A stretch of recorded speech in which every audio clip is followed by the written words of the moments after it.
এই ঘোষণা কোরআনের আয়াতের মাধ্যমে জানিয়ে দিলেন এবং তিনি বললেন, যাও এখন তোমরা এই দিন ইসলাম এর বার্তার মেসেজ গোটা ওয়ার্ল্ডের সামনে রাখো। তখনই সাহাবীরা গোটা বিশ্ব জগতে তার ছুটে বেরিয়েছে ইসলামের দাওয়াত নিয়ে। যদিও আপনারা কুমিল্লাবাসী, আর এখান থেকেই সবচেয়ে বেশি প্রচার হয় যে ইসলাম এসেছে এই বাংলার ভূখণ্ডে, সেটা কিসের মাধ্যমে? পীর ফকিরের মাধ্যমে। তাই বলা হয় না, পীর ফকির ইসলাম নিয়ে এসেছে। এটা মিথ্যা কথা। সাহাবীদের মাধ্যমেই এই ভূখণ্ডগুলোতে তারা চষে বেরিয়েছেন। এই বাংলার ভূখণ্ডে সাহাবীদের যুগে ইসলাম চলে এসেছে, আর তারা নবীর এই দায়িত্ব পালন করেছিলেন। এক একজন এক এক দিকে চলে গেছে। কে গেছে মিশরকে ভেদ করে ইউরোপ কান্ট্রির সাইডে, কেউ চলে এসেছে আমাদের ভারত, বাংলাদেশ, পাকিস্তান এই অঞ্চলগুলোতে। এক একজন এক এক জায়গাতে চলে গেছে। স্পেন এই দেশগুলোতে চলে গেছে বিজনেসের সোর্সে, দাওয়াতের উদ্দেশ্যে। কুমিল্লার ময়নাবতী একটা জায়গা আছে না? জি, আমরা ইতিহাসে পড়েছি, ইন্ডিয়ান হিস্ট্রি। তো ওখানে দেখা যায় যে বৌদ্ধ বিহার বলতে কি বোঝায়? বৌদ্ধদের মন্দির হয় না, হিন্দুদের মন্দির হয়। বৌদ্ধরা যেহেতু সেই সময়কার বৌদ্ধরা কোনো ঈশ্বরের অস্তিত্বে বিশ্বাস করতো না। এখন বৌদ্ধদের মধ্যে দুটো গ্রুপ আছে, একটা মহাযান, একটা হিনযান। যারা মহাযান তারা এখন ঈশ্বরে বিশ্বাস করে, কিন্তু যারা হিনযান বৌদ্ধ তারা কখনো গডের কনসেপ্টে বিশ্বাস করে না। তো তাদের ওগুলো মন্দির না, এগুলো বিহার। ওখানে শুধু পড়াশোনা পাঠ করানো হতো, শিক্ষা দেওয়া হতো। তো ময়নাবতীতে আপনারা জানেন যে বৌদ্ধ যে বিহার ছিল, ওখানে অনেকগুলো ইসলামী সৌধ পাওয়া যায়, যার হিসাব করলে দেখা যায় প্রায় ওই 700-800 দিকে, 789 খ্রিস্টাব্দের দিকে। তার মানে আল্লাহ রসুল দুনিয়া থেকে চলে যাওয়ার কিছুদিন পরেই বাংলার ভূখণ্ডে এই কুমিল্লার মতো জায়গাতেও ইসলামী নিশানাগুলো পাওয়া যাচ্ছে। আর এটা যে আসমান থেকে চলে এসেছে এমনটা নয়, নিঃসন্দেহে আরব থেকে কেউ এই জায়গাতে এসেছে, ঘোরাঘুরি করেছে, যে সোর্সেই হোক, এসে এই অঞ্চলগুলোতে তারা চলাচল করেছে। তার জন্যই ওই আরবিতে লেখা লা ইলাহা ইল্লাল্লাহ, এই পয়সাগুলো, দিনার দিরহাম, এগুলোকে পাওয়া গিয়েছে। তাহলে কি বুঝলাম? পীর সাহেব নিয়ে এসেছে, এটা কোনো কারামত নয়, তারা সরাসরি এসেছে বাংলার ভূখণ্ড। আর এর জ্বলন্ত দৃষ্টান্ত পাওয়া যায় মূলত আরবদের সঙ্গে বারে সাগির, মানে ভারত, বাংলাদেশ, পাকিস্তান, এ উপমহাদেশ, সাবকন্টিনেন্ট, এগুলো আগে থেকেই সম্পর্ক ছিল এবং গভীর সম্পর্ক। যখন নবী নবুয়ত পাননি তার আগে থেকেই আরবরা আমাদের এই অঞ্চলগুলোতে আসতো। কি করতে? ব্যবসা করতে, বিজনেসের জন্য আসতো। আমাদের এই ভারতবর্ষ মানে এখন বাংলাদেশকেও বলছি, কেন? এটা 47-এর আগের ইতিহাস। আর 47-এর আগে মানে কি? বাংলাদেশও ভারত, বাংলাদেশ কি তখন ভারতের অন্তর্ভুক্ত। 47-এ তো দেশ ভাগ হয়েছে, আর 71-এ বাংলাদেশ আবার দুই ভাগে হয়ে বাংলাদেশ আর পাকিস্তান হয়েছে। তো যখন আমরা ইতিহাসের কথা বলি তখন বাংলাদেশের ইতিহাস মানে ভারতের ইতিহাস, ভারতের ইতিহাস মানে বাংলাদেশের ইতিহাস। তো যখন ভারত বলছি মনে করেন না ওই ভারত মানে আমি যেখান থেকে এসেছি, এই ভারত মানে এখন বাংলাদেশ। কেন? এটা দেশ ভাগের আগের কথা বলছি। তো ওই সময়তে আমাদের ভারত তথা সাবকন্টিনেন্টের মধ্যে আরবরা আগে থেকে আসতেন ব্যবসা করতে। আর আমাদের এই সাবকন্টিনেন্টের বিশেষ করে কিছু জিনিস খুব বিখ্যাত, যেটা গোটা বিশ্বে পাওয়া যায় না।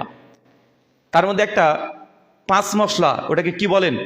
মাংসতে দেন লঙ্কা থাকে, লং থাকে, এলাচ থাকে, কি বলেন?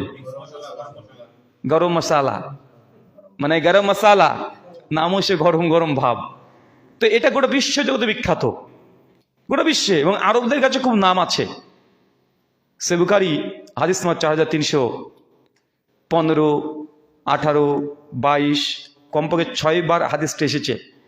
আল্লাহ নবীর কাছে একজন সাহাবী এসে বলছে, ইয়া রাসূলুল্লাহ, আমার পায়ে প্রচণ্ড ব্যথা হচ্ছে, কিছু পরামর্শ দিন। আল্লাহ নবী বলছেন, তুমি হিন্দ মানে ভারতের যে চন্দন কাঠ আছে, চন্দন কাঠ, ওই কাঠ ব্যবহার করো। নিঃসন্দেহে চন্দন কাঠের মধ্যে কিছু হাদিস 7খানা, কিছুতে 8টা রোগের মেডিসিন আছে। নবী তিনি সেই সময় বলছেন আল হিন্দের কথা, যে ভারত এই উপমহাদেশ সাবকন্টিনেন্ট বারে সাগিরের চন্দন কাঠ ব্যবহার করো, নিঃসন্দেহে 7টা রোগের প্রতিষেধক এই এক চন্দন কাঠ। আর এমনি ইন্ডিয়ান হিস্ট্রি যদি দেখা যায়, ইসলামিক হিস্ট্রি না, ইন্ডিয়ান হিস্ট্রি যা লিখেছেন, তারা এটা স্বীকার করেছে অনেক ক্ষেত্রেই, যে ভারত থেকে অনেকেই সৌদি আরবিয়াতে সেই সময়তে তারা যেতেন চিকিৎসক হিসেবে, চিকিৎসার জন্য। তাদের চিকিৎসা তখন বিখ্যাত ছিল। আর আরবরা তখন ভারতে আসতো ব্যবসা করার জন্য। তখন ভৌগোলিক দিক থেকে আরবদের চাইতে ভারত সাবকন্টিনেন্ট অনেক উন্নত, অনেক উন্নত। আর এগুলো জ্বলন্ত দৃষ্টান্ত এখনো পাওয়া যায়। দেখবেন এখন ইন্ডিয়াতে অনেক জায়গা আছে প্রাচীন প্রাচীন মন্দির। আপনাদের দিনাজপুরে চলে যাবেন, প্রাচীন মন্দির, তাদের মূর্তির যে শৈলী, যেগুলো অঙ্কন করে দেবদেবতার, এত চমৎকার নিখুঁতভাবে পাথর কেটে কেটে তারা যে অঙ্কন করতে পারত 800 বছর, 900 বছর, 1000 বছর আগে, এত সুন্দর হাত দিয়ে এই যে মূর্তিগুলোকে নির্মাণ করছে। মূর্তি পূজা জায়েজ না না জায়েজ, শিরিক না বেদাত, ওটা পরে, কিন্তু তাদের যে মেধা, তাদের যে চিন্তাধারা, মানে এত উঁচু মানের ছিল, এগুলো দেখলে বোঝা যায়। নচেত ওই সময়তে অন্ধকারের যুগ, সেই সময়তে ভারতবর্ষের মানুষরা কি করছে, চমৎকার চমৎকার টেকনোলজি ব্যবহার করে তারা কি তৈরি করছে, বিভিন্ন মূর্তি শৈলী তৈরি করছে। চিন্তা করা যায়, মানুষ কল্পনা করতে পারবে না। এখনো মানুষ দেখলে অবাক হয়ে যায়। তাজমহলকে এখনো মানুষ দেখলে দাঁড়িয়ে দাঁড়িয়ে দেখে, কিভাবে সম্ভব? তার মানে তার টেকনোলজি, জ্ঞান বিজ্ঞান অনেক উন্নত ছিল। ভারতীয় যে চিকিৎসা বিদ্যা, এটা অনেক উন্নত ছিল, যেটাকে আয়ুর্বেদ নামে পরিচিত। এটা আজকের নয়, অনেক আগেকার আয়ুর্বেদ তার ট্রিটমেন্ট করতো। এইসব জ্ঞানগুলো তখন মূলত ভারত থেকে আরবে যেতেন। আরবের মানুষ যখন ভারতে আসতেন, তখন সেই সময় আমাদের কাছ থেকে জ্ঞানগুলো তারা নিয়ে যেতেন। তারা নিয়ে গিয়ে ওরা আরবিক ভাষায় বা গ্রিক ভাষায়, ইব্রানি হিব্রু ভাষায়, ওই মধ্যপ্রাচ্যে তখন এগুলোকে অনুবাদ করত। এই সবগুলোকে, শুধু এগুলো নয়, চিকিৎসা বিজ্ঞানের সব জ্ঞানগুলো মূলত এখান থেকে ওখানে গিয়েছে। কিন্তু যখন আল্লাহ সাল্লামের পক্ষ থেকে ওহী অবতীর্ণ হতে শুরু করে দিল, তখন মানুষের জ্ঞান আর ওহির জ্ঞান পার্থক্য আছে না নাই? যখনই আরবরা ওহির জ্ঞান পেয়েছে, যখন ওহী যখন পাচ্ছে সরাসরি জ্ঞান মহান স্রষ্টার, তারপর থেকে আরবদের মধ্যে জ্ঞান বিজ্ঞান, ফিলোসফি, অন্টোলজি, যত রকমের জ্ঞানের শাখা প্রশাখা থাকতে পারে, সবগুলোতে মানে রাতারাতি তার এত দ্রুত গতিতে তার উপরে উঠে গেছে যে গোটা বিশ্বকে তারা জ্ঞান তখন দিয়েছে, সবকিছু দিয়েছে। কিন্তু প্রাথমিক পর্যায়ে কি ছিল? কোনো অধিকার তারা কোনোদিন কাউকে দেয়নি। শুধুমাত্র দেখবেন যে সাহাবীদের মধ্যেও দেখা যায়, মানে ইসলাম কবুল করার কিছুদিন পর, যখন ইসলাম কমপ্লিট হয়নি, তার আগে কিছুদিন আগে, সেই সময়তে একটা ঘোড়া নিয়ে 50-60 বছর ধরে যুদ্ধ করেছে। মানে একটা ঘোড়ার জন্য, মানে একটা ঘোড়া, এটা আমার না তোর, এই নিয়ে মারামারি। 50-60 বছর তারা মারামারি করছে একটা ঘোড়া নিয়ে, ঘোড়ার একটা চাবুক নিয়ে। এরকম ইতিহাস পাওয়া যায় আরবের। যখন ওহী আল্লাহর পক্ষ থেকে জ্ঞান যখন আসেনি, তার আগেকার ইতিহাস। সামান্য সামান্য জিনিস, বংশ নিয়ে দিনের পর দিন মারামারি করেছে, গৌরব অহংকার করেছে। বিভিন্ন রকমের মধ্যে তাদের মধ্যে জাহালাত, মূর্খতা, অজ্ঞতা, বর্বরতা, এগুলো তাদের মধ্যে বিদ্যমান ছিল। আল্লাহ সুবহানাহু ওয়া তাআলা ওহীর জ্ঞান দেওয়ার পরে আরব জাতিকে আল্লাহ সুবহানাহু ওয়া তাআলা জ্ঞান বিজ্ঞান প্রযুক্তি সব দিক দিয়ে আস্তে আস্তে উন্নত হতে শুরু করে দিয়েছে। আধুনিক যুগে যত রকমের জ্ঞান চর্চা হয়, যত রকমের জ্ঞান, যে ফ্যাকাল্টিরই হোক, সেটা বিজ্ঞানের শাখা হোক, জীবন বিজ্ঞান হোক, পদার্থবিদ্যা হোক, অ্যাস্ট্রোনমি, অ্যাস্ট্রোলজি, ফিজিক্স, কেমিস্ট্রি, যা বলেন, ম্যাথামেটিক্স, এই সূত্রপাত সেই সময়তে মুসলমানরা করে গেছে। সেই সময় তারা সূত্রগুলো দিয়ে গেছে। আর এখন ওয়েস্টার্ন, পশ্চিমা বিশ্ব ওই জ্ঞানগুলোকে নিয়েই তার এটাকে মডিফাই করেছে, রংচং মাখিয়েছে, মাখিয়ে বিশ্বের সামনে এখন প্রকাশ করছে। কিন্তু সূত্র কারা নিয়ে এসেছে? মুসলমানদের কাছে সূত্র এসেছে। গোটা বিশ্ব জগতে পশ্চিমা বিশ্ব তারা ধর্মকে এখন বা দিকে সরিয়ে দিয়েছে না? ধর্মের প্রয়োজন নেই। ধর্মের পরিবর্তে তারা কিছু কনসেপ্ট নিয়ে এসেছে দুনিয়াতে। কি কনসেপ্ট? হিউম্যানিজম। যে মানুষ একজন মানুষের উপকার করবে, এটাই বেস্ট।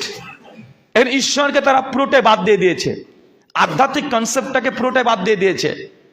এবং আমাদের মধ্যেও দেখবেন কিভাবে কিভাবে এই কনসেপ্ট আপনার ছেলের মধ্যেও ঢুকে গেছে। যখন দেখবেন মাঝে মধ্যে বলছে, আরে ধর্ম আবার কি, আরে মানুষ মানুষকে ভালোবাসবে, মানুষ মানুষের সহযোগিতা করবে, এর চেয়ে কি বড় ধর্ম হতে পারে? সবার উপর মানুষত্ব, তাহার উপর নাই, একথা বলে কি বলে না? এটা মূলত পশ্চিমা বিশ্বের একটা কনসেপ্ট, যেটা উইলিয়াম মেকাল যখন আমাদের উপমহাদেশের বিভিন্ন রকমের সিলেবাস তৈরি করেছিল, ব্রিটিশরা যখন চলে গেছে না, কিন্তু যে সিলেবাস আমাদেরকে দেওয়া হয় মেকল সাহেবের, উনি কিন্তু এই সিলেবাস এইভাবে তৈরি করে দিয়ে গেছেন যে তাদের কনসেপ্টগুলোকে সাজিয়ে সাজিয়েই, যত কবিতা বলেন, যত গল্প বলেন, মানে বাংলা সাহিত্যে পড়ছেন যেগুলো, কবিতা বলেন, গল্প বলেন, সব কিছুর লাস্ট মোরাল, যে নৈতিক যে শিক্ষা, যে মানুষের শ্রেষ্ঠ, মানুষের সহযোগিতা করো, যা আছে সব কিছু এর মধ্যে আছে। মানে আমাদেরকে বোঝানোর চেষ্টা করছে লা ইলাহা ইল্লাল্লাহ, এর যে আমাদের একটা কনসেপ্ট যে কোনো কিছু নেই, কোনো মাবুদ নেই ইল্লাল্লাহ, শুধুমাত্র এক সত্য আল্লাহ ছাড়া। আর তারা কি শিক্ষা দিচ্ছে? তারা আমাদেরকে বোঝানোর চেষ্টা করছে লা ইলাহা ইল্লাল ইনসান, কোন উপাস্য নেই, শুধুমাত্র ইনসান, মানুষ মানুষের সহযোগিতা করবে, এটা হচ্ছে তাদের কালেমা। এটা কাদের কালেমা? এটা তাদের কালেমা। ভেতর ভেতর কি হয় যে আমাদের ভেতরটার ইমানটাকে ধ্বংস হয়ে যায়। তাদের কালেমায় এসে আমাদেরকে বলছে যে লা ইলাহা ইল্লাল্লাহ, এটা আমাদের কালেমা। তাদের কালেমা কি? তা লা ইলাহাকে স্বীকার করে নিয়েছে, কোনো উপাস্য নেই। কিন্তু আমরা যখন বলছি ইল্লাল্লাহ, তবে এক সত্য মাবুদ আল্লাহ ছাড়া, ওরা এই জায়গাতে বসে দিয়েছে ইল্লাল ইনসান, শুধুমাত্র মানুষ। মানুষ মানুষের জন্য পৃথিবীতে আছে, তুই মানুষ মানুষের জন্য সহযোগিতা করবে, তাদের কনসেপ্ট হচ্ছে গোটা বিশ্ব জগতে এইটা। আর এটা আধুনিকরণ হয়েছে, চলছে। কিভাবে যে আমাদের পরিবার, সন্তান, ছেলে মেয়ে সবার ভিতর চলে আসবে আপনি কল্পনা করতে পারবেন না। কেন সিলেবাস, শিক্ষা ব্যবস্থা, গোটা আন্তর্জাতিক মিডিয়া, পেপার, পত্রিকা, সব জায়গাতে এটা কমন হয়ে গেছে। এর জন্য ধর্মটাকে আবার তারা আস্তে আস্তে বাদ দিতে চেষ্টা করছে। এরও কারণ আছে।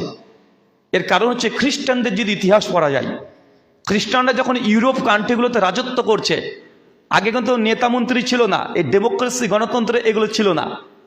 তাই রাষ্ট্র কারা চালাতো? ধর্মীয় নেতারা। কারা? ধর্মীয় নেতা। যারা মুসলমানদের খেলাফতের ইতিহাস পড়েছেন, ধর্মীয় নেতা, ধর্মের মাধ্যমে তারা রাষ্ট্র চালাতো। তো মূলত সৌদি কান্ট্রিগুলো এরা ধর্মের সাহায্যে তারা রাষ্ট্র চালাতো, গ্রাম চালাতো, সমাজ চালাতো। আর এই ভারত উপমহাদেশগুলো এরা হিন্দুত্ব এবং বৌদ্ধিস্ট, তারা ধর্মের আলোকেই এই রাষ্ট্রগুলোকে চালাতো। আর ইউরোপ কান্ট্রিগুলো, ওগুলো চালাতো হচ্ছে পোপ, খ্রিশ্চানরা। কারা? খ্রিশ্চান পাদ্রী, ক্যাথলিক চার্চ, ভ্যাটিকান সিটি, এগুলো তারা চালাতো। তো একটা পর্যায়ে ছিল যেই সময়তে পোপের কথা গোটা বিশ্ব জগতে একটা আসার হতো, ইফেক্ট পড়তো। পোপরা যা বলতো মানুষ তাই বিশ্বাস করে নিত। সেই সময় খ্রিশ্চানদের কোরআন মাজিদ দেখেন না, ইত্তাখিযু আহবারাহুম ওয়া রুহবানাহুম, এই আয়াতের ব্যাখ্যা কি? যে খ্রিশ্চানরা তাদের পোপ যারা আছে, ধর্মগুরু যারা আহবার এবং রুহবান, আহবার কারা, রুহবান কারা?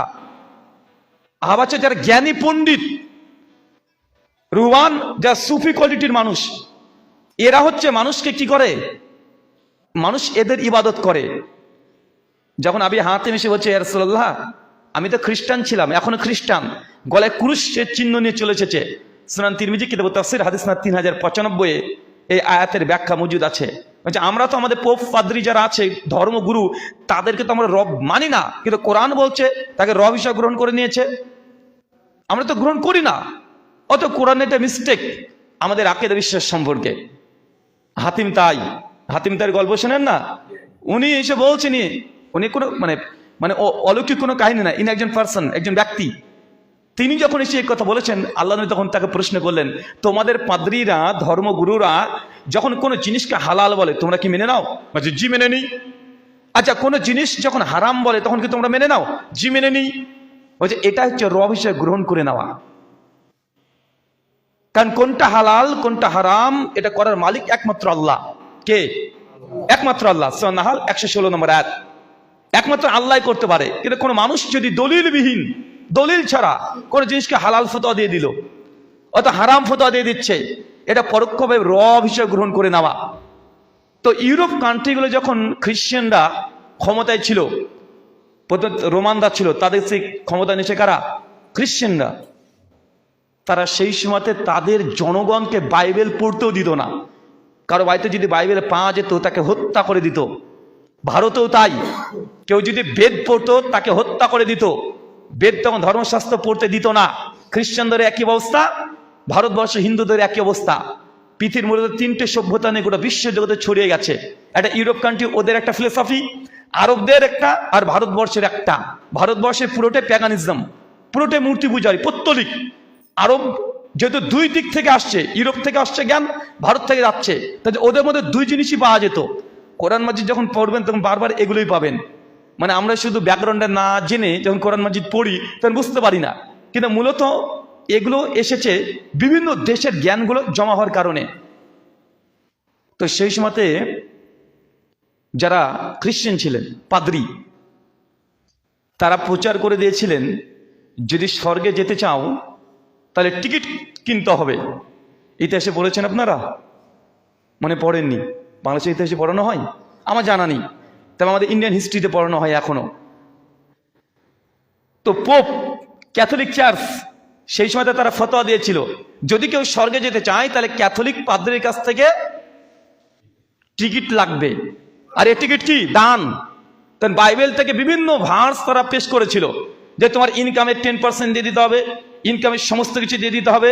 বাইবেল থেকে কোট করতো যে জিজাস খ্রিস্ট তিনি নিজেই বলেছে কারো পকেটে যদি 1 টাকা যদি থাকে তাহলে সে ব্যক্তি কখনো স্বর্গে যেতে পারবে না। উটের মানে সূচের ছিদ্র দিয়ে উট প্রবেশ করা সম্ভব, কিন্তু ধনী ব্যক্তির স্বর্গে যাওয়া সম্ভব নয়। এখনো বাইবেলের মধ্যে লেখা আছে, gospel of look chapter 18 verse 18, 19 and 20, 3টে ভার্স জিজাস পরিষ্কার বলছে। মানে একজন ইহুদি ব্যক্তি এসে বলছে যে প্রভু আমি স্বর্গে যেতে চাই, কি করতে হবে? তখন বলছে তোমার যা আছে সব দান করে দাও। বলছে আমি তো দান করি। বলছে তোমার পকেটের যদি শেষ পয়সাটাও যদি টিকে যায়, শেষ পয়সা সেটাও যদি টিকে যায়, ঈশ্বরের উদ্দেশ্যে না দান করেছো, তা তুমি কখনো স্বর্গে যেতে পারবে না। সূচের ছিদ্র দিয়ে উট প্রবেশ করা সম্ভব, ধনী ব্যক্তির স্বর্গে যাওয়া সম্ভব নয়। তখন বাইবেলের এই একটা মেটাফরিক্যালি, এটা মানে আক্ষরিক অর্থে এই শিক্ষা দিচ্ছে না, কিন্তু এটাকে লিটারাল মিনিং ধরে ডাইরেক্ট কোনো মেটাফরিক্যালি রূপক অর্থ না নিয়ে খ্রিস্টান পাদ্রীরা দলিল হিসেবে পেশ করছে যদি কেউ স্বর্গে যেতে চান যত টাকা পয়সা আছে, সম্পত্তি যা আছে সব চার্চের নামে দিয়ে দিতে হবে, ঈশ্বরের নামে দিয়ে দিতে হবে। নতুন একটা কনসেপ্ট নিয়ে এসেছে। মানুষ তখন স্বর্গে যাওয়ার জন্য যা সম্পত্তি, যা ধর্মভীরু, তারা সব চার্চের নামে করে দেয়, সব লিখে দেয়। তখন চার্চ গোটা বিশ্ব জগতের মধ্যে পাওয়ার এই ক্ষমতায় 1 নম্বরে তারা চলে এসেছে। তখনই কিছু মানুষের উদ্ভব হয়, এই ধর্মদ্রোহিতা যখন দেখছে না ধর্মের কারণে মানুষকে নিঃস্ব করে দিচ্ছে, আরে সম্পত্তি পর্যন্ত চার্চের আন্ডারে চলে যাচ্ছে। অন্য নেতা মন্ত্রী যখন উঠতো, যারা ক্ষমতায় কোনো ব্যক্তি উঠতো, তারা টিকতে পারতো না চার্চের প্রভাবেই, ধর্মীয় পণ্ডিতদের প্রভাবেই। পরবর্তী সময় তারাই তখন এই আন্দোলন শুরু করে দিল যে এটাগুলো ঠিক না। নেপোলিয়ন আসলেন, প্রোটেস্ট করলেন, তার জন্য প্রোটেস্ট্যান্ট খ্রিশ্চান একটা দল তৈরি হয়ে গেছে।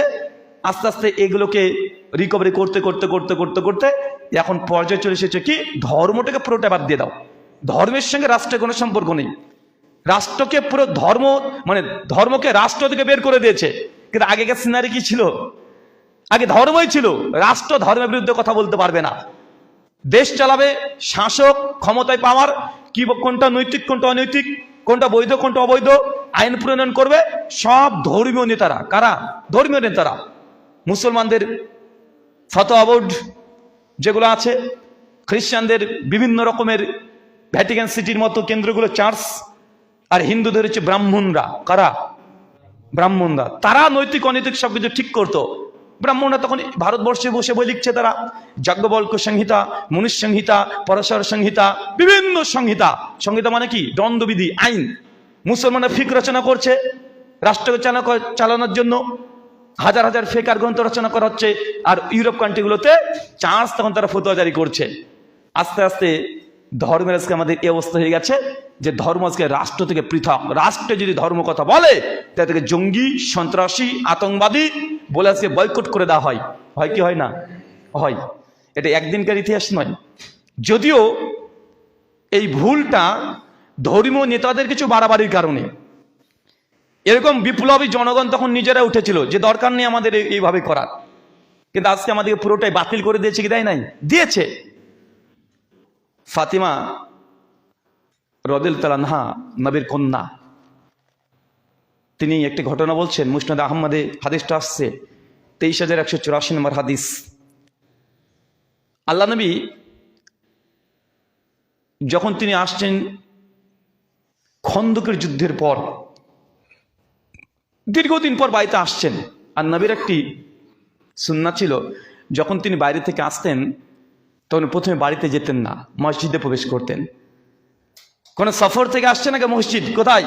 মসজিদে আসতেন, অজু করে 2 রাকাত নামাজ পড়তেন, তারপর বাড়িতে প্রবেশ করে তার মেয়েদের ঘরে যেতেন, ছেলে মেয়েদের ঘরে গিয়ে তাদের সঙ্গে কিছুক্ষণ সময় কাটাতেন, তারপরে যেতেন স্ত্রীর কাছে। তো ফাতিমা রাদিয়াল্লাহু আনহা তিনি বলছেন যে আমার আব্বা একদিন আসলেন, দেখছি তার গোটা শরীরে পোশাকে ধুলোবালি জমে গেছে, মুখ একদম কালো হয়ে গেছে, দীর্ঘদিন সফর, জিহাদের ময়দান থেকে তিনি আসছেন। তখন আমি আমার আব্বার চেহারা দেখে মানে কেঁদে দেবো এরকম একটা পরিস্থিতি চলে এসেছে।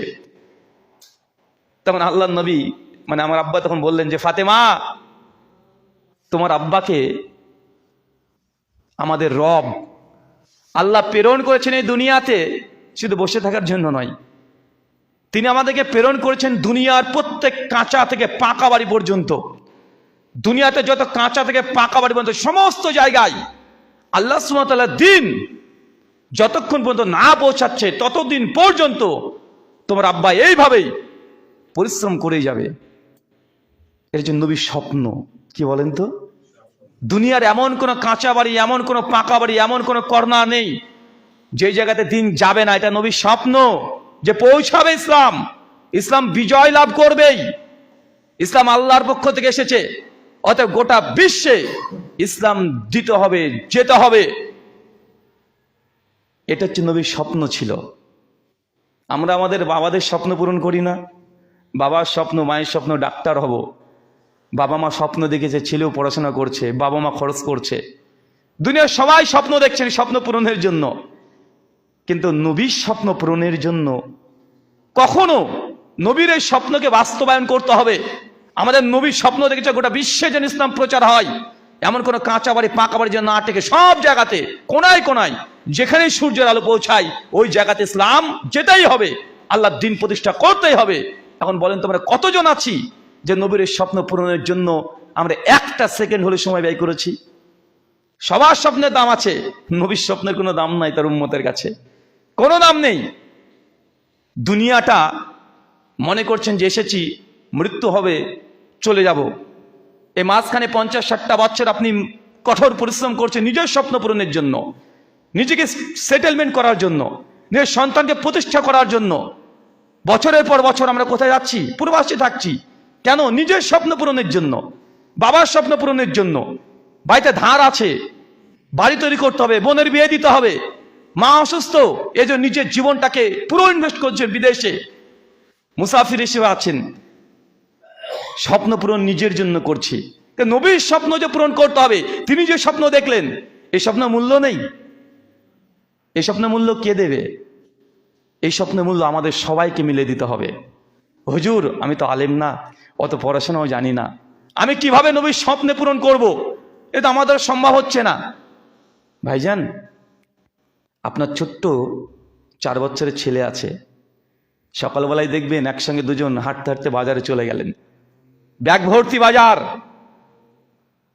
ব্যাগের একটা সাইড আপনি ধরেছেন আর একটা সাইড ছেলেকে দিয়েছেন, বাবা তুইও ধর। নিয়ে এসছেন দুজন, ভরটা পুরো আপনি বহন করছেন, আপনার হাতে আছে, ছেলের হাতে নেই। মানে ও জাস্ট ব্যাগের মানে হাতলটাকে ধরেছে।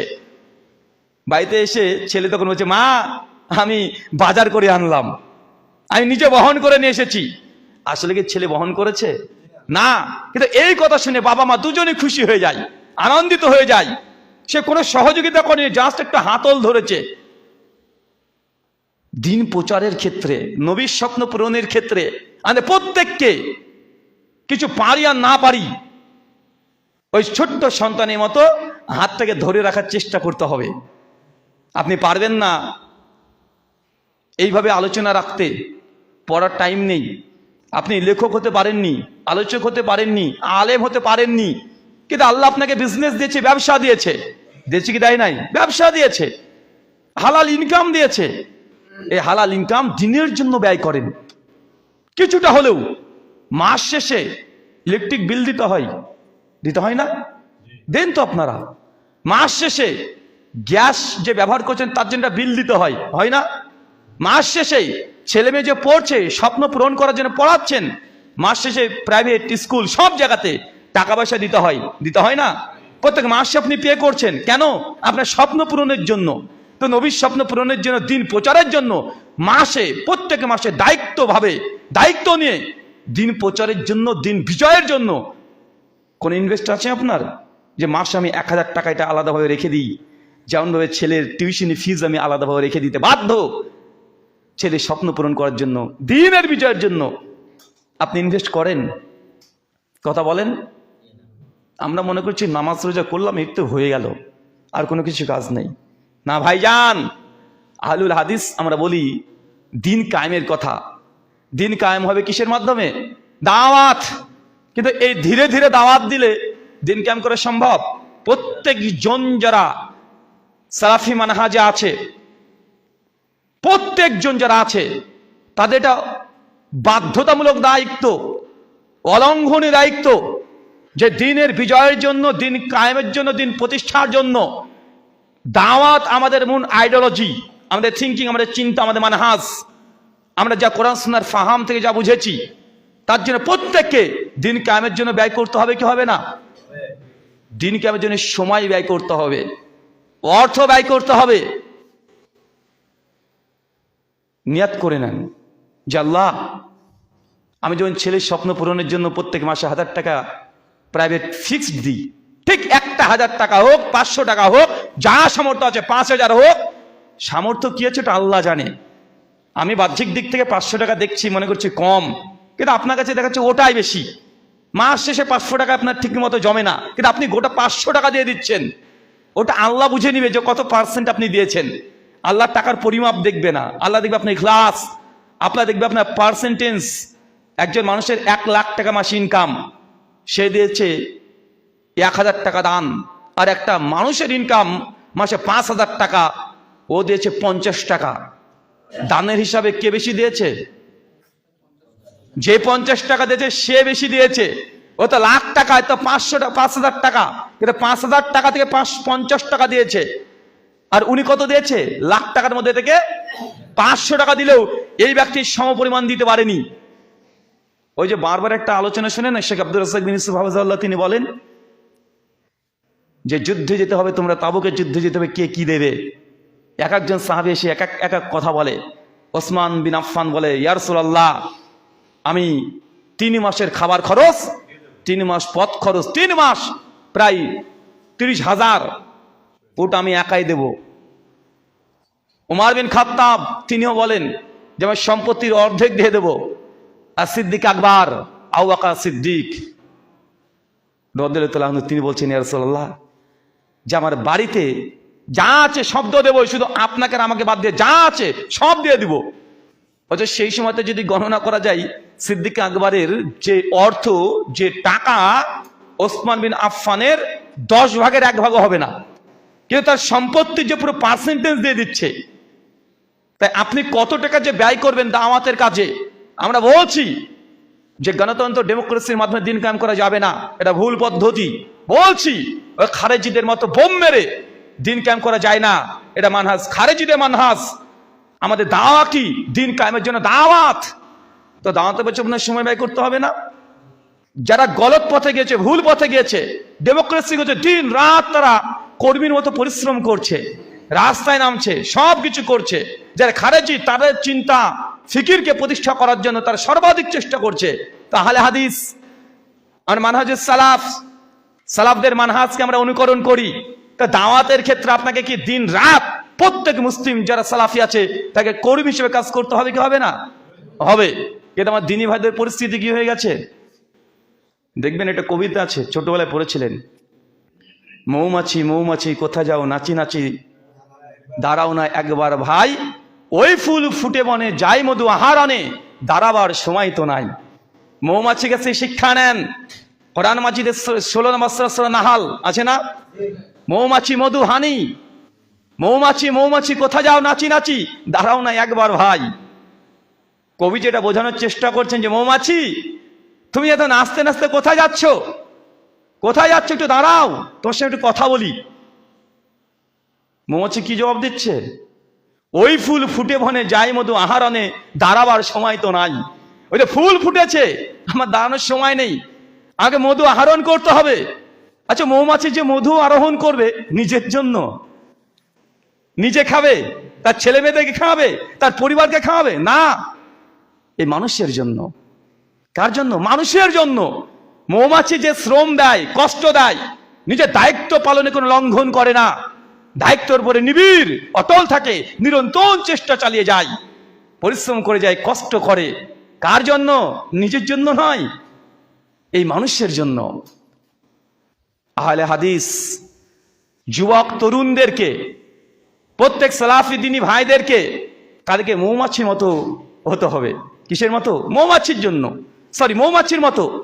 মানে আপনি নিজে লাভের জন্য, নিজের জন্য নয়, উম্মতের খেদমতের জন্য করবেন, দিনের বিজয়ের জন্য করবেন, দিন কায়েমের জন্য করবেন। কিন্তু দুঃখজনক করে সত্য কথা, ফেসবুক যখন ঘাটাঘাটি করি তখন এই সালাফি ভাইগুলোই মৌমাছি নয়, তারা মাছির ভূমিকা পালন করে। কিসের ভূমিকা? মাছি। মৌমাছি শুধুমাত্র সেই ফুলগুলোতে বসে যেখান থেকে উপকার হবে, কল্যাণকর হবে, মানুষকে কিছু দিয়ে যেতে পারবে। আর মাছির স্বভাব কি?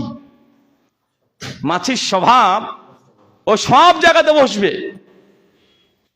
নষ্ট করে দেবে। দোকানে খাবার রেখেছেন, ও গিয়ে ভন ভন করে ওই জায়গা থেকে বসবে, নোংরা পচা সব জায়গাতে। আমাদের সালাফি ভাইদের বর্তমান ফেসবুকে যা দেখি, সবসময় কোনো একজন শাইখের যদি টুটি পেয়ে যায়, এখানে বসছে, ওখানে যাচ্ছে, এখানে যাচ্ছে, সব রকম মাছির মতো দুর্গন্ধ ছড়াচ্ছে। এটাতে দিন প্রতিষ্ঠা হবে? এটা সালাফি মানহাজ, এটা সালাফদের ফাহাম, তাদের বুঝ। এটা সালাফদের ফাহাম নয়, সালাফদের মানহাজ এটা নয়। যদি মুমিন তার মানহাজ যদি ঠিক হয়ে যায়, তার দ্বারা যদি কোনো ত্রুটি বিচ্যুতি হয়ে যায়, আপনি উলঙ্গ সমালোচনা করতে শুরু করে দিচ্ছেন। এটা দিয়ে সালাফি দাওয়াত এটা সংকীর্ণ হয়ে যাবে। যদি ভুল হয়, ত্রুটি হয়, আরে ভুল ত্রুটিটাই তো মানুষ হওয়ার লক্ষণ রে ভাই। আরে আমি কথা বলছি, আমার দ্বারা ভুল হবে। কুল্লু বানি আদম খাত্তাউন, প্রত্যেক আদম সন্তান সে ভুল করবে, এটা স্বাভাবিক। কিন্তু ভুল করলে ডাস্টবিনে ছুঁড়ে নিক্ষেপ করে দিতে হবে, সালাফি মানহাজ থেকে 19-20 হয়ে গেলে বের করে দিতে হবে। এটা কোথা থেকে যে চলে আসলো বাঙালি আমাদের সালাফি ভাইদের মধ্যে? কোথা থেকে যে চলে আসছে? একটু 19-20 হয়ে গেলে মানহাজ থেকে বের করে দিচ্ছে, আছে না নাই? এটা আলেম ওলামারা করছে না, অধিকাংশ ক্ষেত্রে ফেসবুকে আমরা যারা ফলো করি তাদের মধ্যে এরকম প্রবণতা আমরা দেখতে পাচ্ছি বেশি। এটা দিয়ে সালাফি মানহাজ অনেক সময়তে প্রশ্নবিদ্ধ হয়ে যায়, অনেক সময় প্রশ্নবিদ্ধ হয়ে যায়। এখান থেকে সালাফি ভাইদেরকে ফিরে আসতে হবে। আমাদের দাওয়াতে কাজ আরো বেগবান হতে হবে। দাওয়াতি কাজ প্রসারিত করার জন্য কোনো মানুষের যদি ত্রুটি হয়ে যায়, আরে আলেম ওলেমা তারা ফিল্ডে আছে, তাদের দ্বারা ত্রুটি হতে পারে। প্রতিদিন যদি সে 5 ঘন্টা 6 ঘন্টা করে আলোচনা করে, কমপক্ষে কত শব্দ বলছে, কত বাক্য বলছে, এর মধ্যে মিস্টেক হয়ে যেতে পারে। হাজার হাজার পৃষ্ঠা বই রচনা করছে, ভুল হতে পারে না?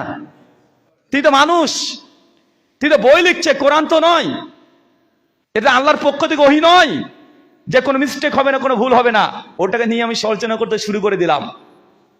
নবী আলাইহিস সালাম তিনি যখন দিনে দাওয়াতের জন্য বিভিন্ন রকমের সিদ্ধান্ত নিয়েছেন, সেই সময় যখন কোনো ত্রুটি হয়ে গেছে, তার মানবিক দিক থেকে ওপর থেকে ফেরেশতাকে আল্লাহ পাঠিয়ে দিয়ে তাকে সংশোধন করে দিয়েছে।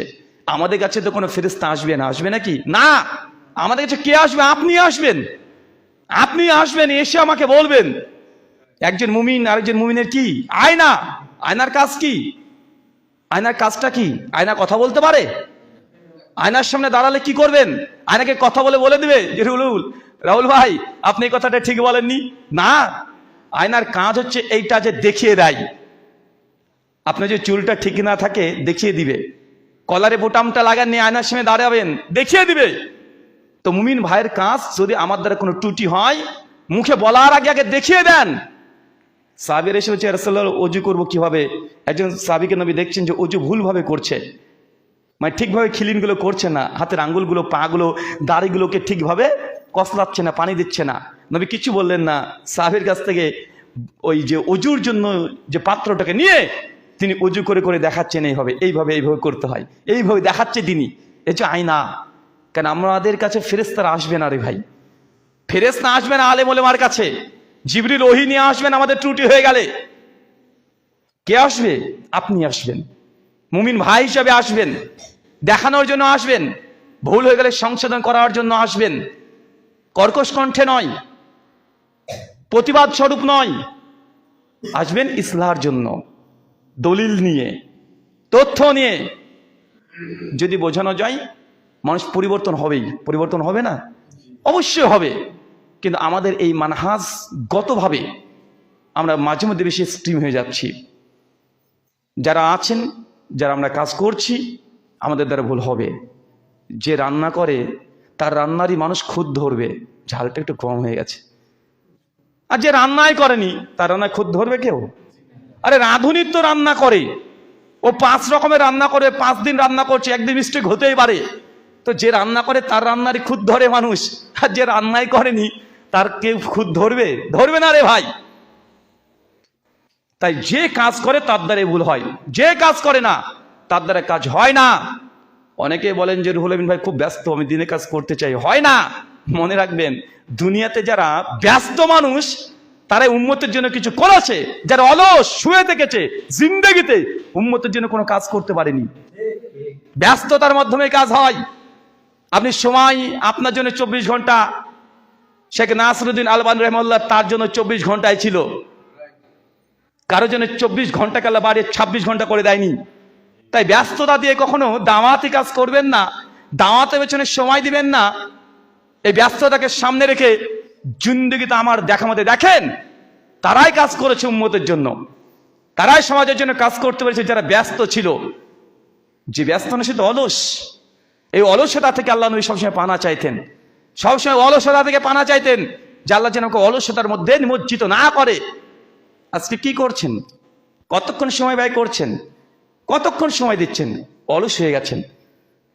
আল্লাহ সুবহানাহু ওয়া তাআলা এই দিনের বিজয়ের জন্য আমাদের প্রত্যেককে তোমার রাস্তায় সময় ব্যয় করার তৌফিক দান করো, আমিন। সম্মানিত সুধী, দিনের বিজয়ের জন্য প্রত্যেকে মানুষকে প্রত্যেক সেক্টর থেকে কাজ করতে হবে। অনেকে আবেগে প্রবণ হয়ে এসে বলে যে রুহুল আমিন ভাই আমি দায়ী হতে চাই। আপনি জেনারেল লাইন থেকে এসেছেন, আলহামদুলিল্লাহ, আপনি অনেক জ্ঞান অর্জন করেছেন। তা আমিও চাই আমি এইভাবে 100% দাওয়াতি ময়দানে চলে আসতে চাই। ছেলেটা LLB পড়ছে, ইঞ্জিনিয়ারিং পড়ছে, সেই সময়তে হেদায়েত পেয়ে গেছে। হেদায়েত পেয়েই সঙ্গে সে চিন্তা করছে যে আমিও দিনে দায়ী হব, আমিও দাওয়াতি কাজ করব, মানুষের কাছে ইসলাম, বিশুদ্ধ ইসলাম প্রচার করব, নাস্তিক যারা আছে, যারা অমুসলিম আছে তাদের কাছে ইসলামিক কনসেপ্ট এটা জানাবো। তার এই আবেগ কিন্তু খারাপ নয়, এই আবেগের কুর্নিশ করতে হয়। এই আবেগটা অবশ্যই ভালো, কিন্তু এই আবেগের কারণে দুটো ভুল হয়ে যায়। এক, এই আবেগ আজকে যেটা আছে 2 বছর পরে না থাকতেও পারে। দেখবেন অনেক যুবকদেরকে দেখেছি, যখন নতুন নতুন যখন হেদায়েত পেয়েছে, সেই সময়তে হেদায়েত পাওয়ার পরেই একদম একটা লাইব্রেরি খুলে বসে পড়েছে। লাইব্রেরির নাম IRC, ইসলামিক রিসার্চ সেন্টার।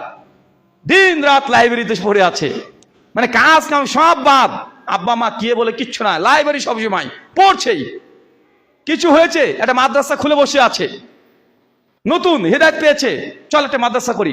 4 জন বন্ধু মিলে 20,000 টাকা দিয়ে 80,000 টাকা হয়েছে, 1 লাখ টাকা হয়েছে, একটা ঘর নিয়েছে, এরকম 10-12টা ছেলেদেরকে নিয়ে মাদ্রাসা খুলে বসে আছে। আছে না? আছে। ফাউন্ডেশন খুলে বসে আছে, দাওয়াত সেন্টার। এটা আবেগ। এই আবেগকে আমরা কুর্নিশ করি। এরকম আবেগ, এরকম জজবা থাকা ভালো, কিন্তু 2 বছর 4 বছর পর দেখা যাচ্ছে মাদ্রাসাও নাই, আবার আবেগও নাই, আবার দাড়িটা বড় ছিল ছোট হতে শুরু করে গেছে। এমন দেখেননি? দেখেছেন? এরকম অনেক ছিল, অনেক, শত শত। কিছু হলে রাহুল ভাই একটা লাইব্রেরি খুলবো, আপনাকে দাওয়াত দিলাম, আসবেন, উদ্বোধনী করবো আপনাকে দিয়ে। ভালো কথা, যাই। পরবর্তী সময় 2 বছর 3 বছর পরে দেখি যে নাই, ওই লোকও নাই, লাইব্রেরিও নাই, ওই কয়েকটা বই এখন ইঁদুরে খাচ্ছে। বাংলাদেশে খুঁজে দেখেন, শত শত এরকম পেয়ে যাবেন। শোনেন, যারা জেনারেল থেকে হেদায়েত পেয়ে দিনের পথে এসেছেন তাদের জন্য, আপনি যেই জায়গাতে আছেন ওই জায়গাটাকে পারফেক্ট করেন। আপনি যদি ইঞ্জিনিয়ারিং নিয়ে পড়ছেন, এই পড়াকে শেষ করেন, এই পড়াটাকে শেষ করেন। শেষ না করে ওই জায়গা থেকে যদি আপনি ফিরে আসেন, শয়তান ওয়াসওয়াসা দিবে। কিভাবে? 1 বছর পর দেখবেন যে ইঞ্জিনিয়ারিং পরীক্ষাতে আপনি ফেল করে গেছেন। কেন? ইসলামের এই দিকে বেশি সময় দিয়েছেন, এই আবেগ দেখা থেকে এই দিকে সময় দিয়ে ইঞ্জিনিয়ারিং ওই যে পড়ছিলেন, ফেল, রেজাল্ট খারাপ। আর আপনার যারা বন্ধুরা ছিল, যারা ওই পড়ছিল, তারা শুধু একদিকেই পড়াশোনা করেছে, ওরা একটা জায়গাতে পৌঁছে গেছে। আপনার 2 নৌকায় পা দিতে গিয়ে দুটোই শেষ। তাহলে শয়তান এসে বলে, দেখ ওই ছেলেটা তোর সঙ্গে পড়তো, তোর চাইতে কমা ছিল, পড়াশোনা কমা ছিল, আজকে চাকরি করছে, আর তুই কি করছিস রে? তুই কি করছিস? তুই না দায়ী হতে পারলি, না মাদ্রাসাটা চললো ঠিকঠাক, না তোর লাইব্রেরি চলেছে, তোর কিছু হয়নি, তুই রাস্তার ফকিরের মতো বসে আছিস। শয়তান এসে ওয়াসওয়াসা দিবে, দেবেই নিশ্চিত। কেন? 2 বছর আবেগ, ওই আবেগে গিয়েই সবকিছু শেষ করে ফেলেছে। আমরা বলি, আপনি যে কাজটা করছেন ওই কাজটাই ইসলামীকরণ করে নেন। আপনি সায়েন্স নিয়ে পড়ছেন, পড়তে থাকেন, এমন বিজ্ঞান শিখেন, এমন সায়েন্স শেখেন যে বিজ্ঞান সায়েন্সটাকে কোরআনুল কারীমের, কোরআনুল মাজিদের মধ্যে যে বিজ্ঞান সায়েন্স আছে সেগুলোকে নিয়ে গবেষণা করেন। ডাক্তার জাকির নায়েককে দেখেন নাই? উনি তো ডক্টর, উনি বিজ্ঞান পড়েছেন, উনি সায়েন্স পড়েছেন, কিন্তু ওই সায়েন্স পড়ার কারণে doctor Zakir Naik William Campbell যখন সায়েন্টিফিক কোরআন মাজিদের 22টা ভুল ধরলেন, বলেন তখন হুজুর গিয়ে 70 গুলো দিতে পারতো? ও বুঝে, ও কেমিস্ট্রি বুঝে, ফিজিক্স বুঝে, কতজন বুঝে? বুঝে না তা না, কিন্তু কত পার্সেন্ট বুঝে, কতটুক জানে? কিন্তু ডাক্তার জাকির নায়েক যখন দেখছে যে না, আরে যেসব অভিযোগগুলো করেছে, অবজেকশন করেছে, কারণ তার সাবজেক্ট এটাই ছিল বায়োলজি, কিভাবে সন্তান, ওই যে আলাক, সেটা আলাক নিয়ে দেখবেন ডক্টর জাকির নায়েকের দারুণ আর্গুমেন্ট আছে। উইলিয়াম ক্যাম্বেলের সঙ্গে যখন ডিবেট করেছিল যে আলাক, আলাক মানে কি? আলাক মানে কি? রক্তবিন্দু। যতজন অনুবাদক কোরআন মাজিদ অনুবাদ করে সবাই রক্তবিন্দু লিখেছে, উইলিয়াম ক্যাম্বেল ভুল ধরলো।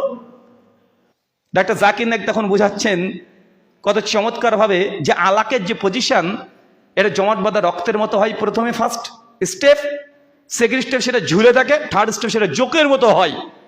উনি তখন বিভিন্ন মেডিকেল সায়েন্সের বই থেকে রীতিমতো বইগুলোকে, দ্য ডেভেলপমেন্ট অফ হিউম্যান, এই বই থেকে তিনি দেখিয়ে দিলেন যে না, এই আলাক যে 3টে অর্থ হয়, 3টে অর্থই মায়ের শরীরে সন্তান যখন পেটের মধ্যে থাকে 3টে পর্যায়ে থাকে।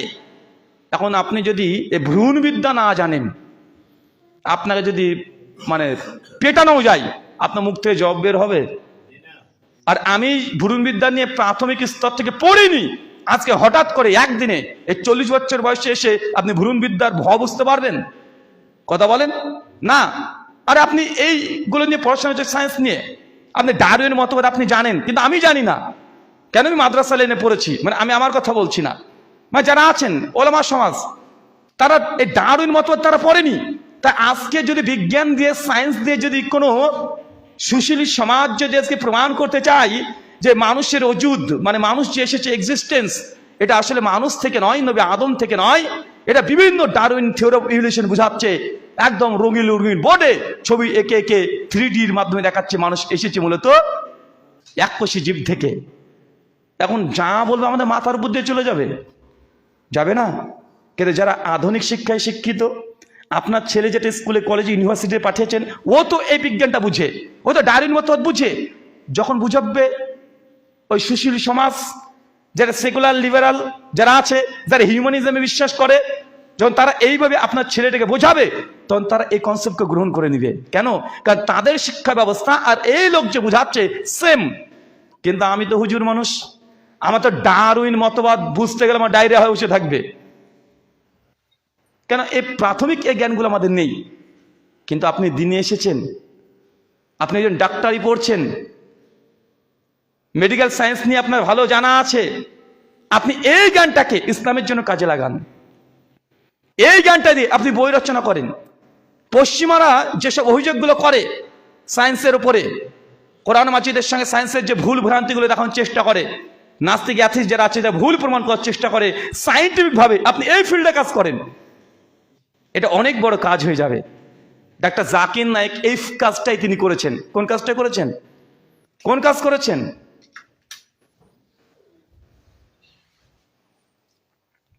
ডাক্তার নায়েক এই কাজটাই করেছেন, যেটা আলেমরা করেনি, যেটা আলেমদের কাজও না। আমাদের আলেমদের কাজ কি? আমরা ফিক মানুষকে শেখাবো, আমল শেখাবো, আখলাক শেখাবো, মানহাজ শেখাবো, আমরা এই কাজগুলো শেখাবো। কিন্তু যেহেতু আমাদের এই ফিল্ডে আলেম সমাজের তেমন পড়াশোনা থাকে না, কারণ একজন আলেম হয়েছে মানে সমস্ত ফ্যাকাল্টিতেই তার অগাধ পাণ্ডিত্য থাকবে, ব্যাপারটা এমনটা নয়। ব্যতিক্রম দুই একজন এরকম আলেম পৃথিবীতে এসেছিলেন, যেমন ইবনে কাইয়িম আজ-জাওজাই রাহিমাহুল্লাহ। তার মানহাজ যেমন অকাট্য, আবার সায়েন্স, বিজ্ঞান, জ্ঞান বিজ্ঞান সবকিছু এক্সপার্ট, সবকিছু এক্সপার্ট। তিনি তিব্বুত নববী বই রচনা করে গেছেন চিকিৎসা বিদ্যার উপরে। শাইখুল ইসলাম ইবনে তাইমিয়া রাহিমাহুল্লাহ মৃত্যু 728 হিজরিতে। এমন এক ব্যক্তিত্ব, জ্ঞানের এমন কোন শাখা নাই যে শাখাটা তিনি কলমে খোঁচা দেননি, মানে এমন কোন জায়গা নাই, যে কোনো সেক্টর শাইখুল ইসলাম ইবনে তাইমিয়া প্রত্যেক জায়গায় তার কলমের খোঁচা আছেই, পাবেনই। তার মাজমুল ফাতাওয়া আপনি একবার ঘেটে দেখেন, সব সেক্টর যা বলেন। আজকে দিনেও যে অভিযোগগুলো নাস্তিকরা করে, এর জবাবও কোনো না কোনো ভাবে সূত্র, ওসুল, স্ট্যান্ডার্ড শাইখুল ইসলাম ইবনে তাইমিয়া দিয়ে গেছেন সব জায়গাতে। এরকম ব্যক্তি খুব কম আছে যে সব শাখাতে অগাধ পাণ্ডিত্য নিয়ে আসে পৃথিবীতে। কিন্তু আমাদের দরকার কি? আলেমরা আলেমের জায়গাতে আছে, যারা জেনারেল থেকে যারা দিনে আসছেন, আপনাদেরকে আমাদের প্রয়োজন, আপনাদেরকে জরুরত। এই আধুনিক যুগের টেকনোলজির যুগে যেই সময়তে ইলাহাদ তথা নাস্তিকতা বাড়ছে, মানুষকে ম্যাটেরিয়ালিস্টিক বানিয়ে দিচ্ছে, বস্তুবাদী চিন্তাধারা আমাদের ঢুকে যাচ্ছে, তাদের ওই পশ্চিমা আদর্শ, তাদের থিঙ্কিং, চিন্তাকে ডিস্ট্রয় করার জন্য আপনার চিন্তা লাগবে। কেন? আপনি এগুলো নিয়ে পড়াশোনা করছেন, আপনি এগুলো নিয়ে আছেন, তাদের ভেতরকার খবর জানেন। কিন্তু একজন আলেম তাদের ভেতরকার খবর জানে না। জানে না? কি কথা বলেন? তার আলেমরা তো এই ভেতরের খবর যাবে না, জানে না। তাদের ফিলোসফি কি, তাদের দর্শন কি, তাদের অন্টোলজি কি, কিভাবে তারা চিন্তা করে গোটা বিশ্বকে, এটা আমাদের আলেমদের না জানারই কথা। কারণ সব সেক্টরে সে পণ্ডিত অর্জন করবে, পণ্ডিত্য এমন হতে পারে না। কিন্তু আপনি তাদের চিন্তাধারাতে বড় হয়েছেন। আপনি যে মেকলের সন্তান, মেকল মানে যে সিলেবাস যারা দিয়ে গেছে, ওই ব্রিটিশদের সিলেবাস পড়ে পড়ে আপনি তাদের কাছ থেকে জ্ঞান অর্জন করেছেন। তাদের কোথায় দুর্বলতা এটা আপনি ধরতে পারবেন, তাদের দর্শন কোনটা আপনি সেটাকে খণ্ডন করতে পারবেন।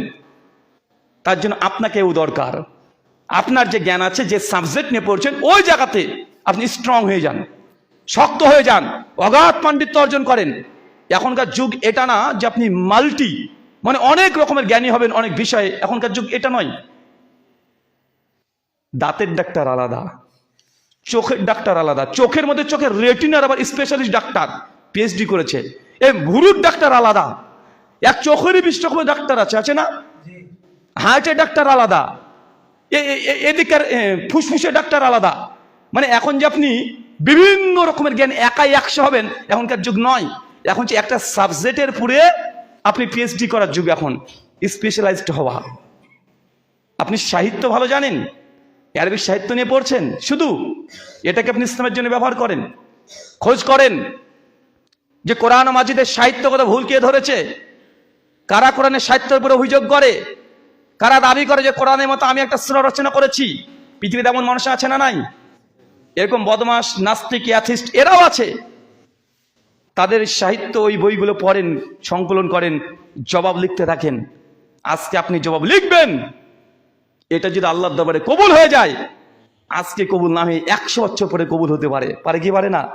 তারপরে আপনার এই বই পড়ে দেখা যাচ্ছে কোন এক আপনার মতো দিনী ভাই আছে, সেই সময়তে আপনার এই বইয়ের জ্ঞানকে পুরো বিশ্ব জগতে ছড়িয়ে দেবে, দেবে না? আচ্ছা, একটা বই আছে, বইটার নাম হচ্ছে ইজহারুল হক। রহমতুল্লাহ কিরানবীর লেখা, নাম শুনেছেন? এই বইটা হচ্ছে খ্রিস্টানদের জবাবে লেখা। ডাক্তার জাকির নায়েকের বক্তব্য শুনবেন, যখন তিনি আলোচনা করছিলেন যে আমাদের উদ্দেশ্য কি হওয়া উচিত। এই আলোচনা করতে গিয়ে ডক্টর জাকির নায়েক শেখ আহমেদ দিদাতের কথা আলোচনা করেছেন। শেখ আহমেদ দিদাত মানে ডাক্তার জাকির নায়েকের উস্তাদ, লোকটা ক্লাস 7 পাস। কি পাস? ক্লাস 7 পাস করেছে, মাত্র 7 পাস। উনি আসলে ভারতেরই মানুষ। এই ভারত থেকে তিনি চলে গেছিলেন দক্ষিণ আফ্রিকায়, সাউথ আফ্রিকায় গিয়ে একটা চায়ের দোকানে, ছোটখাটো এই দোকানে তিনি কাজ করতেন। আর মাঝে মাঝে সে পেপার পত্রিকা সকালবেলায় মর্নিংয়ে সে দিয়ে বেড়াতেন। আর দক্ষিণ আফ্রিকায় সেই সময়তে কিছু খ্রিস্টান পাদ্রীরা তারা মুসলিমদেরকে গিয়ে বিভ্রান্ত করত। কিভাবে? কোরআন মাজিদের আয়াত নিয়ে গিয়ে, দেখো এই দেখো দেখো দেখো কোরআন, কোরআনেই বলছে ঈসা নবীর কথা, এই কোরআনে বলছে যে তুমি ঈসাকে না মানলে তুমি নাজাত পাবে না। কোরআন থেকে তখন প্রমাণ করতো, মুসলিমদেরকে বিভ্রান্ত করতো। শেখ আহমেদ দিদাত তিনি বলছেন যে যখন এই ঘটনা ঘটতো তখন আমি বয়সে খুবই অল্প বয়সের ছেলে, মাত্র 14-15 বছর আমি ছেলে, বিভ্রান্ত করতো আমাদেরকে, বিভ্রান্ত করতো। তো শেখ আহমেদ দিদাত বলছেন সেই সময় থেকে আমার ভেতরটা জেদ দূর হয়ে গেছিল যে এর জবাব আমি দেবই। বলছে আমার 1 মাসের বেতন দিয়ে একটা কোরআন কিনেছিলাম, 1 মাসের বেতন দিয়ে, শুধুমাত্র এই খ্রিস্টানদের যে অভিযোগ মুসলিম জাতির উপরে আক্রমণ আসছে, মুসলিমদের আকীদাকে নষ্ট করার চেষ্টা করছে, মুশরিক বানানোর চেষ্টা করছে, 1 মাসের বেতন দিয়ে সে একটা কোরআন মাজিদ কিনেছিলেন। আর একটা বাইবেল তিনি ম্যানেজ করেছিলেন, পড়তে শুরু করেছেন। পড়ে পড়ে প্রথমে কিছুই বুঝে না, পড়ে চলে যায়, কিন্তু জবাব পায় না। সহজে কি জবাব পেয়ে যাবে? আহমেদ দিদাত বলছে একদিন আমি আমার বাড়ি যখন আব্বা চেঞ্জ করবেন, তার বাবা অন্য জায়গাতে শিফট হবে, এই জন্য বাড়ি চেঞ্জ করার জন্য সমস্ত জিনিস নামিয়ে নামে গাড়িতে তুলছে। এই সময়তে দেখছি একটা সেলফের উপরে ধুলো মাখা একটা বই, পরপর 2 খণ্ডের বই। তখন বইটাকে ভালো করে ঝাড়া টাড়া দিয়ে, মানে তখন বই পড়ার নেশা হয়ে গেছে, তো বইটাকে ঝাড়া দিয়েছি, লেখা আছে ইজহারুল হক। কয়েকটা পৃষ্ঠা উল্টে দেখছি যে খ্রিস্ট ধর্মের উপরে। আহমেদ দিদাত বলছেন আমি দেখেই সঙ্গে সঙ্গে সূচিপত্র পড়তে শুরু করেছি। সূচিপত্র পড়ে দেখছি আরে এই খ্রিস্টানরা যত অভিযোগ করে সব বইয়ে লাইন দিয়ে সাজিয়ে জব লেখা আছে। বইটা রচনা করা হয়েছিল 1820 খ্রিস্টাব্দের পরে, সিপাহী বিদ্রোহের সময়।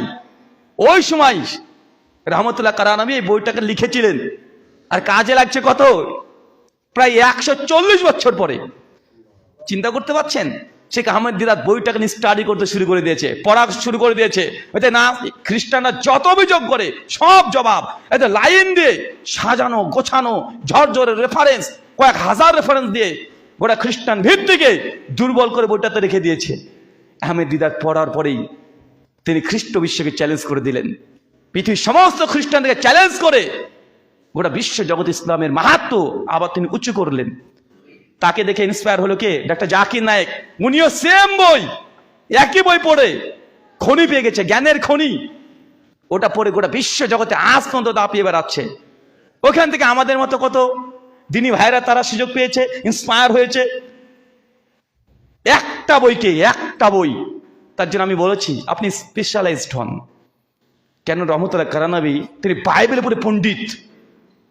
বাইবেল আরবি, ফার্সি, উর্দু, ইংলিশ, গ্রিক, হিব্রু সব ভাষা তিনি শিখেছেন শুধু বাইবেলকে বোঝার জন্য। হিব্রু শিখেছে, গ্রিক শিখেছে। চিন্তা করতে পারছেন? স্পেশালাইজড করেছেন। তা আপনি যে কোনো সেক্টরে, জেনারেল বলে কিছু নেই, কারণ দুনিয়ার এমন কোনো জ্ঞান নেই যেটা কোরআনের সঙ্গে যায় না। ইসলাম কমপ্লিট, সমস্ত জ্ঞান আমাদের প্রয়োজন। আমাদের চিকিৎসা বিজ্ঞানী প্রয়োজন নেই, আমাদের চিকিৎসা বিদ্যা দরকার আমাদের, কারণ কোরআন এই চিকিৎসা বিদ্যা প্রসঙ্গে কথা আছে। পদার্থবিদ্যা দরকার, অ্যাস্ট্রোনমি, ফিজিক্স, কেমিস্ট্রি, সব সেক্টরে আমাদের স্পেশালিস্ট দরকার। এক একটা তরুণ দরকার যে এক একজন এক এক রকমের সাবজেক্ট নিয়ে গবেষণা করে এমনভাবে মানুষের সঙ্গে উন্মুক্ত করবে, আজকে ফল না পেলেও 150 বছর 200 বছর পর আপনার এই জ্ঞান গোটা বিশ্ব জুড়ে ছড়িয়ে পড়বে। যে কথাটা বললাম ইজহারুল হক, ওটা বাংলাতে অনুবাদ হয়ে গেছে। ডক্টর আব্দুল্লাহ জাহাঙ্গীর রাহিমাহুল্লাহ তিনি বইটাকে 3 খণ্ডে অনুবাদ করেছেন, ফুটনোট সহ। উর্দুতেও আছে, জাস্টিস তাকি উসমানী তিনি বইটাকে উর্দুতে অনুবাদ করেছেন। বাইবেল লেখার কোরআন তাক, এই বইগুলোতে এখনো পড়বেন মনে হবে সর্বনাশ, আজকে যদি পড়েন বইটা অবাক হয়ে যাবেন। হ্যাঁ, এই বই কি 200 বছর আগে লেখা সম্ভব? একজন হুজুর লিখেছে, একজন হুজুর। অবাক হয়ে যাবেন। আল্লাহ সুবহানাহু ওয়া তাআলা আমাদের এই মুসলিম বিশ্বে মুসলিম যুবক তরুণ যারা আছে, যারা যে জায়গা আছে, এক একজনকে এই বিষয়ে পুরো পণ্ডিত বানিয়ে দাও, আমিন। আর ওই জ্ঞানটাকে ইসলামের জন্য ব্যবহার করেন। কোন দিকে ব্যবহার করবেন? ইসলামের দিকে। যাই হোক, আপনাদেরকে এতগুলো কথা বলার উদ্দেশ্য আমার এটাই, যে সালাফিদের যে মানহাজ, দিন কায়েমের যে চেষ্টা, যে প্রচেষ্টা, সেটা দাওয়াত। এই দাওয়াতের জন্য আপনাকে সময় ব্যয় করতে হবে, অর্থ ব্যয় করতে হবে, প্রয়োজন হলে রক্ত বিক্রি করতে হতে পারে। এটা দিয়ে আগে সমাজকে পরিবর্তন করতে হবে। যত রকমের মডার্নিজম পশ্চিমা বিশ্ব থেকে আসছে, সবগুলোকে সঙ্গে লড়াই করতে হবে। এখনকার যুগ অস্ত্র দিয়ে শুধু লড়াই নয়, এখন ইন্টেলেকচুয়াল ওয়্যার, বুদ্ধিভিত্তিক লড়াই হয়। একটা আদর্শকে দমন করার জন্য তাদের আদর্শ চাইতে ইসলামী আদর্শ কনসেপ্ট, এটা যে উত্তম, এটা বুঝাতে হবে তাদেরকে, যে তোমার যে হিউম্যানিজম, এটা আবার কি রে ভাই, আর ইসলাম যে কনসেপ্ট যে হিউম্যানিজমের চাইতে অনেক দামি, আপনি বুঝাতে হবে। এরকম যোগ্যতা তৈরি করতে হবে, এরকম ফিলোসফিক্যাল আর্গুমেন্ট আপনাকে দিতে হবে। নচেত এই সোশ্যাল মিডিয়ার যুগ, যতই চেষ্টা করেন না কেন ধরে রাখতে পারবেন না ছেলেটাকে, মেয়েটাকে ধরে রাখতে পারবেন না। কখন কার বক্তব্য শুনে কোন দিকে যে ভেসে চলে যাবে বুঝতে পারবেন না। আগে একটা নির্দিষ্ট গণ্ডি ছিল, যে হুজুরের বক্তব্য শুনবি, মসজিদ ছেড়ে মসজিদ যাবি না, স্কুল ছেড়ে স্কুল যাবে না, স্কুল ছেলেকে পড়েছে মাদ্রাসাতে, কিন্তু নাস্তিক হয়ে যাচ্ছে কেন? কারণ মাল্টিমিডিয়ার যুগ এখন। ওই মাদ্রাসায় পড়েছে ঠিক, কিন্তু সে বিভিন্ন রকমের আলোচনা শুনে, নাস্তিকদের, অ্যাথিস্টদের, সেকুলারদের আলোচনা শুনে সে বিভ্রান্ত হয়ে যাচ্ছে। কেন? কারণ এই সেক্টর আমাদের জ্ঞান কম। নাস্তিকে যা খাওয়াচ্ছে আপনি তাই খাচ্ছেন, নাস্তিকে যে অভিযোগ করছে আমাদের কাছে জবাব নেই। কেন? কারণ আমরা তাদের ওই থিঙ্কিং, তার চিন্তাধারা আমরা জানি না, আমরা অ্যান্সার করতে পারছি না। হঠাৎ করে আমাদের কাছে প্রশ্ন করছে। আল্লাহ সুবহানাহু ওয়া তাআলা আমাদেরকে দিনের বিজয়ের জন্য প্রত্যেককে সহযোগী হিসেবে কাজ করতে হবে তৌফিক দান করে, আমিন। যাই হোক, এত বড় লিখেছেন, কি বুঝতে পারলাম না এটা।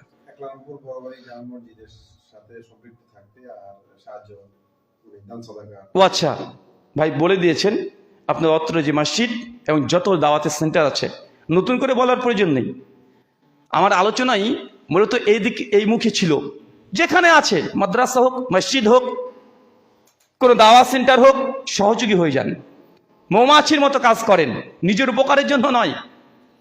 নিয়াত খাস আল্লাহর সন্তুষ্টির জন্য, নিজে পাওয়ার জন্য নয়, পরবর্তী প্রজন্মকে ঠিক রাখার জন্য, পরবর্তী প্রজন্ম যেন এখান থেকে উপকৃত হতে পারে, এই সেন্স নিয়ে যদি আগান, ইনশাআল্লাহ শুধু সালাফি মানহাজ নয়, ইসলাম গোটা বিশ্ব জগৎ আবার মাথা চাড়া দিয়ে উঠবে। এখন বিষয়টা গোটা বিশ্ব হচ্ছে ইন্টেলেকচুয়াল ওয়্যার, বুদ্ধিভিত্তিক লড়াই। যার যত আদর্শ, বুদ্ধি দিয়ে তাদেরকে খণ্ডন করার যুগ। আল্লাহ সুবহানাহু ওয়া তাআলা আমাদেরকে তৌফিক দান করে, আমিন। এই বলে আজকের মতো আলোচনা শেষ করলাম। ওয়ামা আলাইনা ইল্লাল বালাগ। সুবহানাকাল্লাহুম্মা বিহামদিক, আশহাদু আল্লা ইলাহা ইল্লা আনতা, আস্তাগফিরুকা ওয়া আতুবু ইলাইক। আসসালামু আলাইকুম ওয়া রাহমাতুল্লাহি ওয়া বারাকাতুহু।